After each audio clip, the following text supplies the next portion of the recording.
mostly sunny over here. Yeah, here too. I think spring finally got here. We're getting some window clings put up today, and he said it had to be warm. So Yes. that's fortuitous. Yeah, he tried last week, but it got cold and yucky. Mm. All right. So we got a happy show for you guys today. We want to talk about happiness. We spend a lot of time, both personally and with our coaching clients and in the skills groups, talking about education and business development and what specials to run and how much to charge and what happens when a child does this. And I think it's important every now and then to step back, almost as part of self-care as a business owner and as an instructor, to remember that we're in this because it makes us happy, or at some point it made us happy. And it's important for us to keep that in mind. Yes. Good morning, Sensei John. So today we want to talk about just some of the things that make us happy about what it is that we do. The Skillz mission is to make your job easier and more enjoyable. And joy has that joy word right in it. So we want to make sure that we're finding that joy in what we do. And I actually want to lead off. I can't share it because it was in the Skillz group, but Epps posted something this morning about a student who was having speech delay and had trouble speaking, understood fine, but really had trouble speaking. And after some time training in class with her, working just one-on-one with the child to develop the mouth muscles and the speech processes, that child got up last night and did the whole bow in all by himself last night. Wow. I was like, wow, that's like, right? Wouldn't that make you so happy? Yeah. Yes. Yes. Yes. I mean, we did not start this journey from the beginning. Like people that want to teach, that they don't open up a business to make the money. I mean, I get it. We all have to make money, right? But I don't think any of us said, "Oh, I'm going to be a martial arts instructor so I can get rich." There is a certain passion. There's a certain purpose. What I mean? A certain purpose why we want to teach martial arts. There's a certain excitement about it, certain happiness about it. So yeah, that's the fruit of the labor right there. Like for me, if I did not make money and that's the fruit of the labor, I'll take it any day. Any day. Absolutely. I mean, really, yeah, I always joke, like, I didn't get into this business to become a marketer, a bookkeeper, a floor cleaner, to do all of these things. Yet that's probably what I spend 80% of my at least mental efforts on, coordinating those things these days. I don't necessarily do it all anymore, but you still have to coordinate it and delegate it and everything. Yep. And like 20 something years ago, when I wanted to open my school, it was, I want to teach like my teacher. And that was it.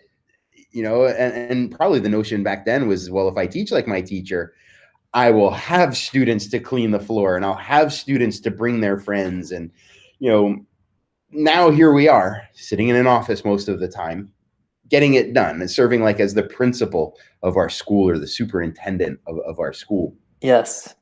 But it's still, even though we're not necessarily on the training floor all the time, and I know some of you are, there's those moments like that Epps had. For me, and I think I did a video on this a while back, it's what I call the secret smile. When you have a child that thought they couldn't do something, or they said it was hard, and then they were challenged by it, there was frustration, anxiety, maybe some negative self-talk, and they talk themselves out of performance, and you get them to the point where they go do it. And the first time I remember seeing this was doing a front roll. Just such a simple thing, but kids have those big heads and little bodies, and it was hard for this child to do it. And after the front roll, the child stood up and paused, and we were going pretty quickly in a line, and he just stood up and paused, smiled, nodded his head once, and then just walked away. And I was like, Oh my God, I like getting goosebumps. Yeah. That the achievement from a child who thought they couldn't, when they give you that secret smile, no bragging, no look at me, just wow, Yeah. I did that. It's that, the self-satisfaction, the fact that I thought I couldn't do it, but now I can do it. It's that yes, I can attitude. It's that yes, I can mentality. You know what I mean? And I think some of us, even as adults, like when you really think about it, some of the adults that we teach, you think like, come on, guys, like really, it's not that difficult. You just bend the knee, kick and bend it and put it down. And when they just do that, it's like, oh, it's a breakthrough. Yeah, and it's not even about the stupid technique. No. It's about that mental. You finally broke that barrier that was holding you back, and Yeah. you can see like the whole demeanor change. And now you know that that'll carry through to other things, and that's why I love it so much. Like that's potentially life changing right there. Yeah. Exactly. And the thing sometimes when it comes to also working with children is they have those certain fears and certain anxieties at certain ages that they don't want to be disappointed nor disappoint others. So when you really think about it, as simple as it may seem, right? The pressure that they feel is tremendous. And a lot of times, when you're in a class and you're feeling that pressure and you don't know how your peers are going to think of you or the instructor is going to think of you, especially if they're around that age where they're trying to please you, there is a whole lot going on in that little tiny brains of theirs that you're like, they're like really like anxious and they just freeze. Yeah, Again, when you're taking that brain in perspective at that moment, the lower part of the brain goes into that freeze mode. Okay. Or, it could be into that whatever fear. I don't know, fear mode. So yeah, like, and when they get it and they feel great about it, and you just take your time as an instructor and tell them, you know what, it's okay. I don't want you to be the best at it. I just want you to try it. No pressure. yeah. So that success is definitely a joyful event. In the same category, I think is just I'm very happy and Dan from Fit Kids is very good at this as well. I'm very happy for the opportunity to be a teacher. Um, you know, if you look back at my upbringing, I didn't have it the worst off, but there were times when it was really tough. There were times when we went through emotional or physical abuse in my household. So it wasn't the best childhood, probably. I mean, to me, as I look back, I turned out okay. I think I have my issues, but it's as I look back, every time there was some big challenge like that, whether it was the abuse or just a failure, or maybe we didn't have the money to do the things that other people were able to do. That's a point in my life where somehow a mentor always seemed to show up. Whether it was, I had a great relationship with my father. My mom did most of the raising just because we were a divorced family. So I had a great relationship with her. So they were there for me. But I also had like my football coach. There were some adults in my community because we grew up in a very small community where everybody knew everybody. Half the people were related. These mentors always seemed to show up when I needed them. So to me now, I love that opportunity to think about, like, I don't know what's going on in all of these kids' lives. I only see them for a few hours a week, but I know that I might be that mentor showing up for somebody when they need it and nobody knows that they need it. And to pass that on, to now take what my mentors gave me, even my martial arts teacher, my Sifu, and pass that along generationally. I don't have to worry about legacy like, oh, I made the news or I was a famous actor. My legacy is in every single one of the students that came through, my doors. That feels good. It also reminds me to do my best every time. So I love that feeling. Dan wrote a whole book about it. Yes. And speaking to add to that, it's when you get those teenagers or adults that come back to you, I don't know, 15, 20 years later, and they're like, by the way, in case you didn't know, I'm in the Marines right now, and I'm doing this, and that. I'm traveling the world, and if it wasn't because of what you guys did for us and with us training with you when we were kids, I don't think we would have been here.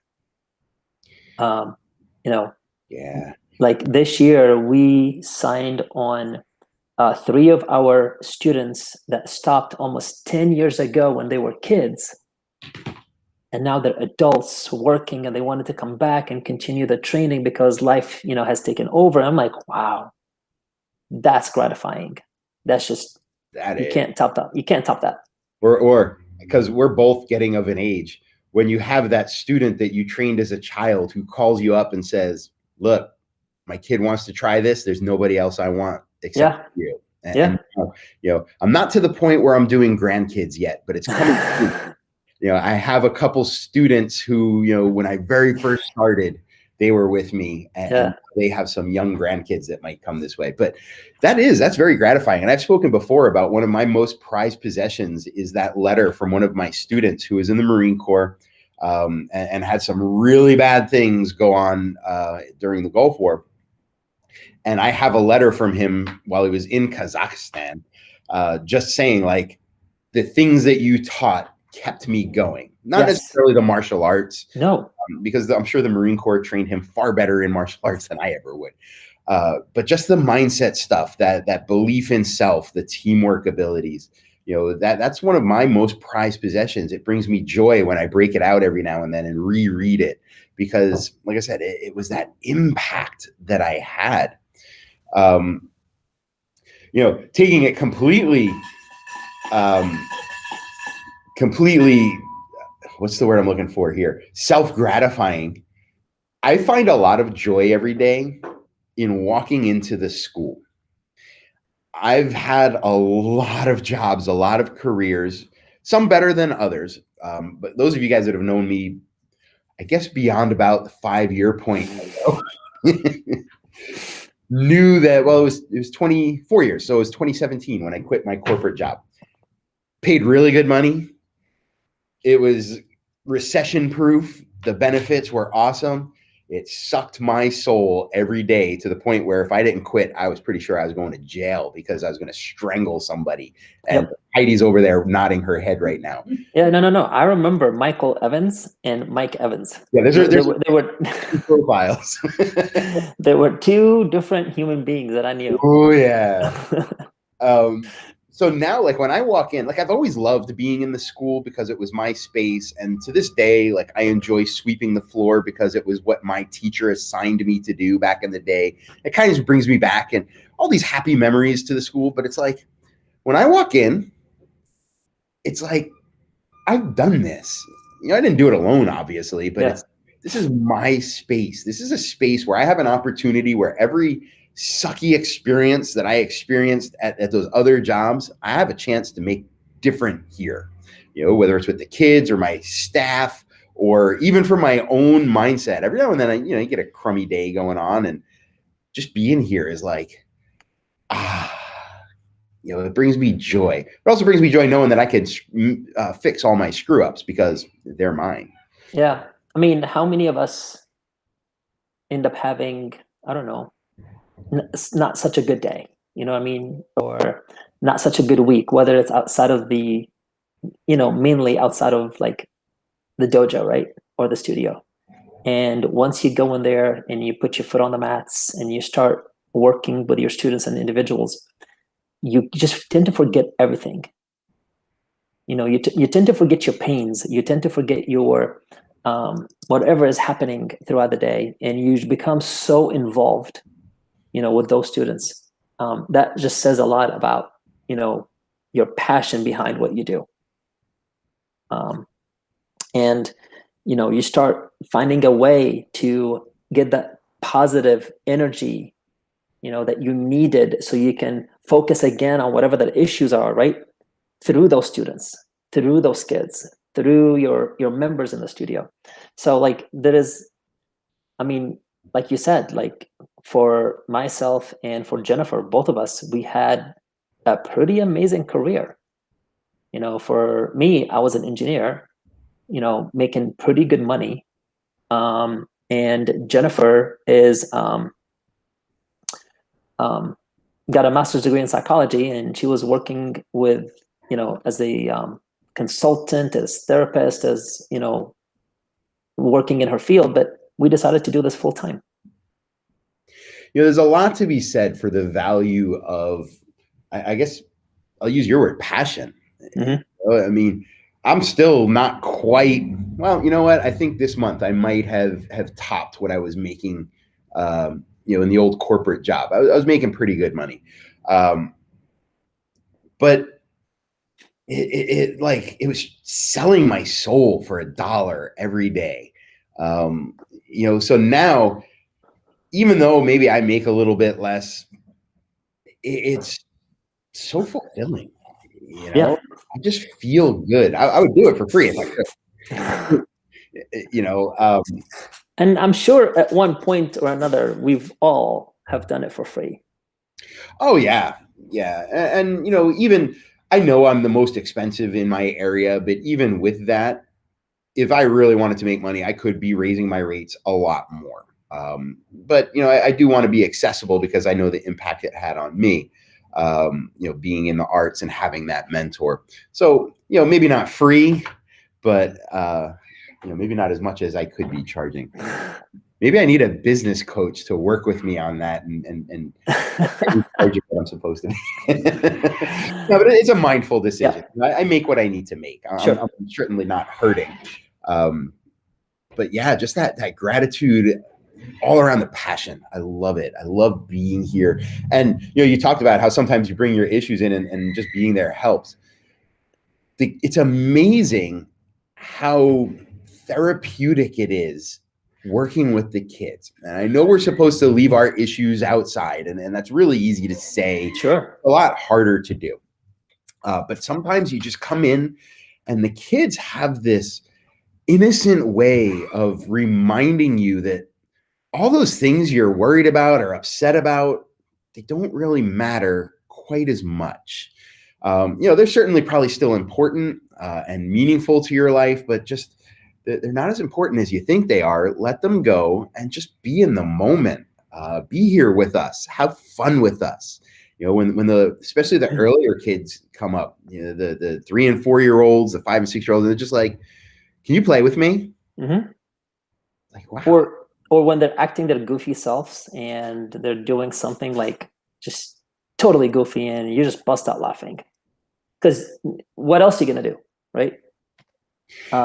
We spend so much time wanting to be adults, and now we're adults. We wish we could be kids again. Mm-hmm. Skillz school, you get to be a kid again. All day long. All day long. All day long.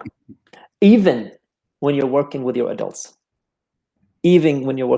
Like, we found just this perfect balance when it comes to teaching our adults program or our extreme or teens program, working with them. You just have to be goofy and silly. The mentality of, strict, super disciplined martial arts classes, come in, do your class and leave. I don't think that's going to work nowadays. Honestly, like I can't do it anymore. It calls to some people, and some people do really well with it, but it's definitely some people, you're going to get the anomalies there. So Chad says he gets the feeling of balancing charging more versus making sure the ones that need it are going to have access. And that is true. I set my rates based on mathematics, making sure that everything I need is covered. I also do push those rates up occasionally. We're getting ready to raise again for the second time this year because we can. And because it's going to allow us, here's the irony of it. I always wanted to help everybody. And when I first opened my school, we charged, I think, like $40 a month for unlimited everything. Now we're going back, we're in 22nd year. So you're going back in 22 years. So $40 a month wasn't as low as maybe it is now, but it was still really low. Yes. Because I wanted everybody to be able to do it. And the irony is we never had more than 35 students. Now, by being the most expensive in my area, and I would posit one of the most valuable experiences in my area, it allows me to then provide for those people that can't necessarily afford it, but who need it. I don't have to worry about paying for the lights and paying for the heat if I put somebody on a scholarship because Yes. it's covered, it's handled. So it's an interesting irony there that charging more allows me to get people that can't afford to pay more. And Chad says, is according to his wife, he never grew up. Look, it's the Toys R Us kid principle. Heidi's cleaning the windows. That's what all this squeaking is. I'm sure you can hear it. It's not too bad. Yeah. Now I totally lost my train of thought. We're all Toys R Us kids. Oh yeah, we're all Toys R Us kids. Thank you.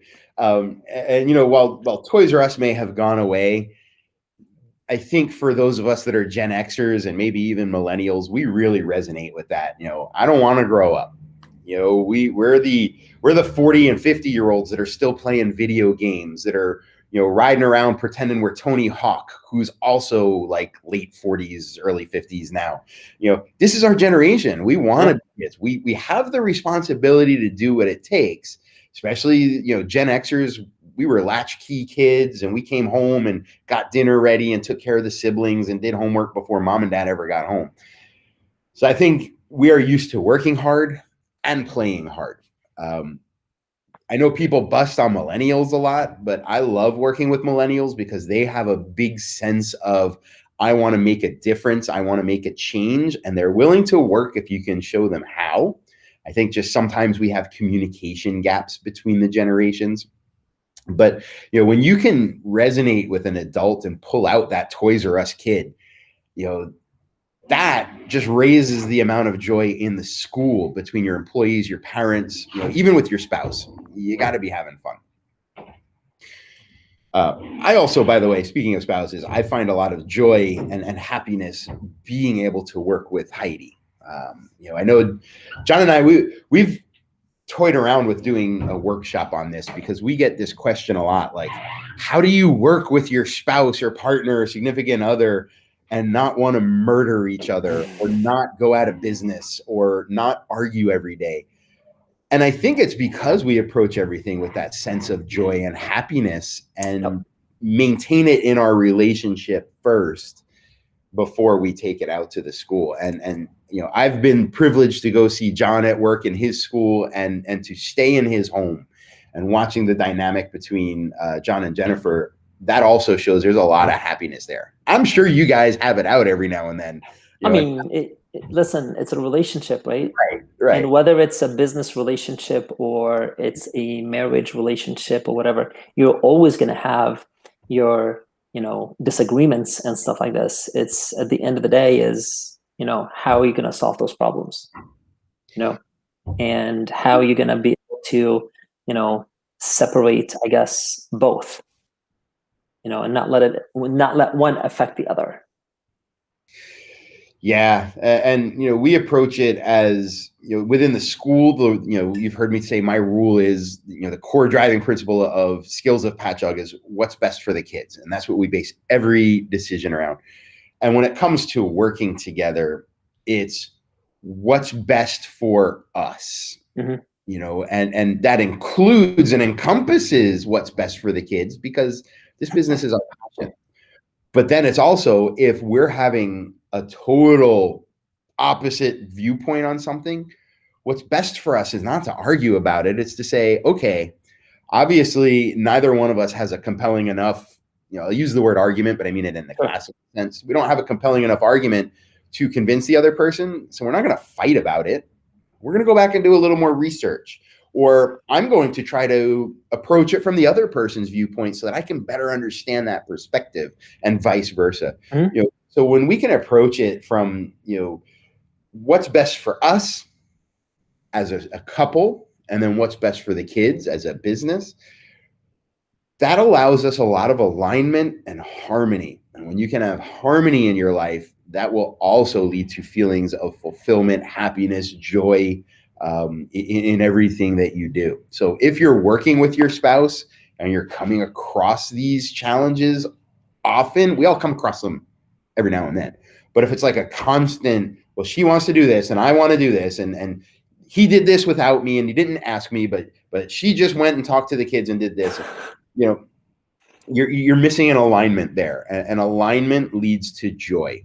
We Yes. talk about it in your marketing, in your teaching ideas. It has to be in your relationship as well. Well, so it kind of also goes along with like being patient. You know what I mean? Like you've got to be patient with the other person as well.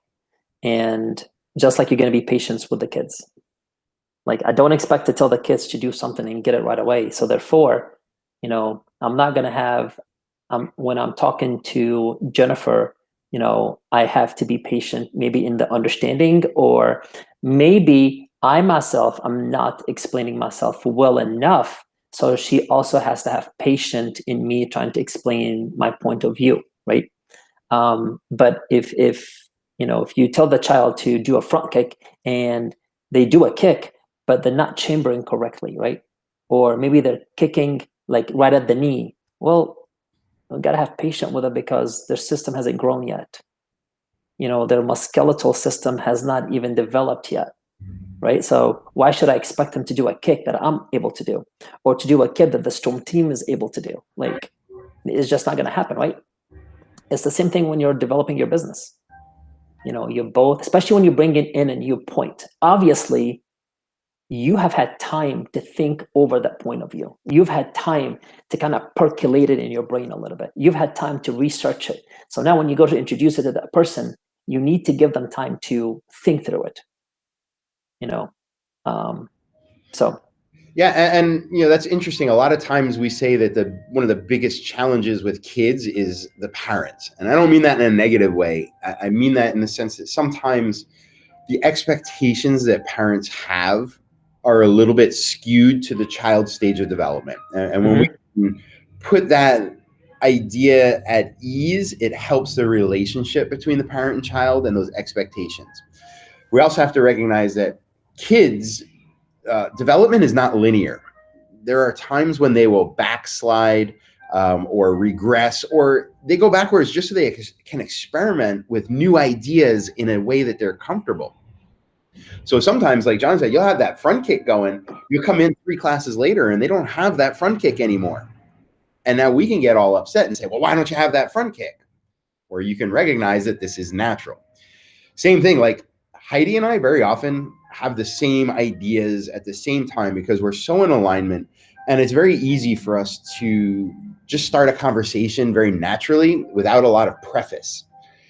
The challenge becomes is that sometimes, like, you have those really good shower thoughts, and you've now had half an hour thinking in that hot shower, and you come out and you're like, this is what we're gonna do, and they're like, whoa, slow down. We have to recognize this, even though they're in our heads very often. Yes. It's not always. So Yep. sometimes you have to pull back a little bit before you do that. Having those expectations is fine. It's when you're not able to pull it back and you just say, well, why don't you see it the way that I see it? Well, because they didn't have the half hour of shower time that you had. Yep. They were busy doing dishes and folding laundry, doing whatever else. You have to have that that ability to meet them where they are, just like you would with the kids. So Jennifer likes to call it energy. That your energy, the way you come through, has a lot to do with whether the person in front of you is going to, listen to you or not, right? So if you're coming out super excited and super energetic, and you're like on like this, Red Bull, like 3 cans of Red Bull coming through, right?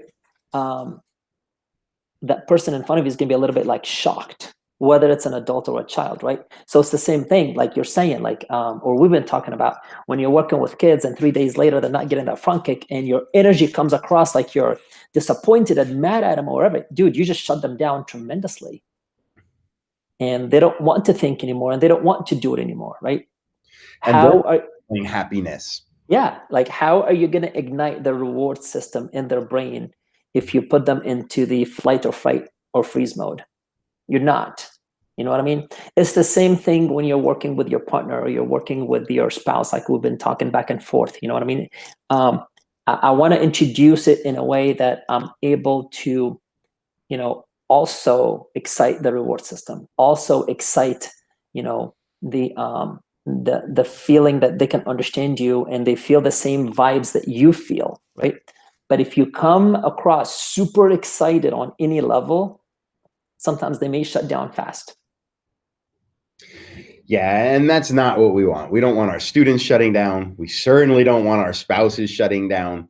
And you don't think of it very often, but you don't want to shut yourself down. We don't want to create more stresses than we need. We already have to pay taxes. We already have to go through capacity issues and COVID guidelines. We already have to get the bills taken care of. Don't put more stress than you need to on yourself, personally, professionally, romantically. You want to make sure that you only have so much time on this earth.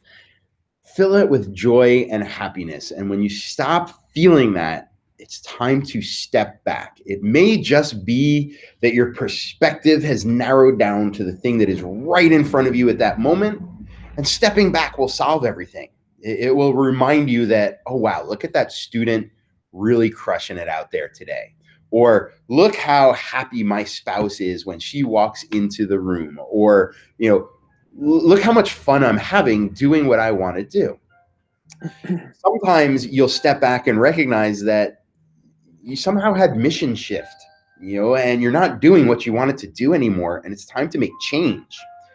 Either way, you got to have joy and happiness in what you're doing. And I hope that today's show has encouraged you a little bit to go find that. It's there. Sometimes you just have to see it. And I will do shameless plug going across the bio. Where is it? It's over there. Yep. There. Camera's You got back. It messes me up every time. We do have the early Skillz flash sale going on now. So if you are interested in working with 3 and 4-year-olds and doing so in a way that brings you happiness instead of stress, early Skillz is the way to go. You can go right on the page here. Melody has a post up about it. You can get all the information. If you have questions, reach out to John or I, and we will help you out. Yes, sir. Yes, sir. Otherwise, that's about our time today. I would encourage you to do some homework and go find one thing that you haven't done for a while that makes you happy. Get it on the calendar sooner rather than later. Yes, even if it means it's like 30 minutes a week. Just start with something small. Go get an ice cream cone. It's nice. Maybe. And get sprinkles. or what are Jimmies, I think they're called in the rest of the country. Or I don't know what Jimmies are. Thousands for the UK crew. I don't know. I'm pushing it. They're sprinkles. The things you put on an ice cream cone. Got it. Okay. All right, everybody. Go get it. Crush your week, everybody. It's Wednesday. Peace out.